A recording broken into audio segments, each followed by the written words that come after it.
Hey guys, it's Jeff here at Kuroki. For those that are new to the channel, we're a family-owned machine shop and we do a wide range of industrial repairs, hydraulic repairs, and cylinder manufacturing.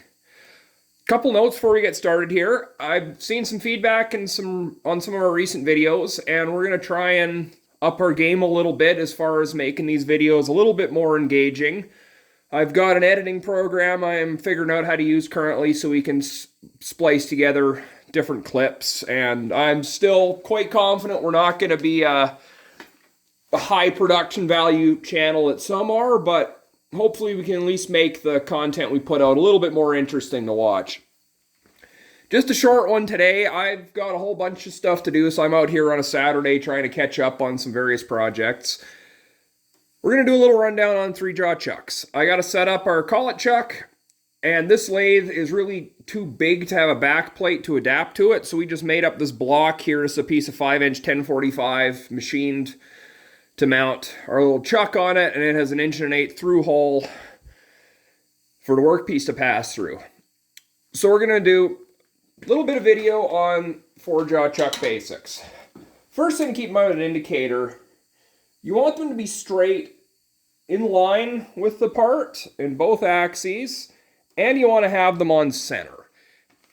It isn't entirely critical if you're not taking an actual measurement, you're just looking for relative comparison, it doesn't matter, but it's a good habit to get into.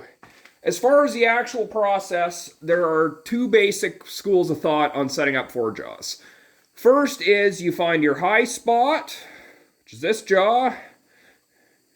You find your low spot. Sorry, I got those backwards. This is your low spot. This is your high spot.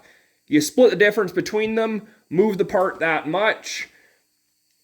You normally do that if you have a really big part that's awkward to move, or if you're doing it on something like a vertical shaper where you have to be cranking the table around. What I normally like to do on these is just do them by feel. So that's our high spot. I'm going to crack loose the low, tighten there, and just rotate around until we find the needle stops moving. So just find roughly where your highest point is, crack the opposite jaw loose, tighten the high spot, and it will get you there pretty quick. I am not as fast at 4-jaws as some people. We really don't use them that much. We keep our 3-jaws nice and accurate. A good 3-jaw should repeat under 2 thou, even without a set true, provided you have everything's clean and mounted properly, and you have your jaws ground in and what have you. So we just don't need a 4-jaw for most of what we're doing. I did, for the first few years I had this shop, I would run a 4-jaw for absolutely everything, just for the sake of getting in practice and being reasonable at it. And now we're at the point where there's only a couple thou run out left.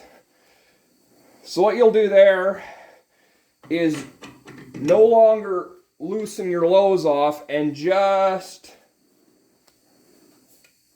tighten the highs.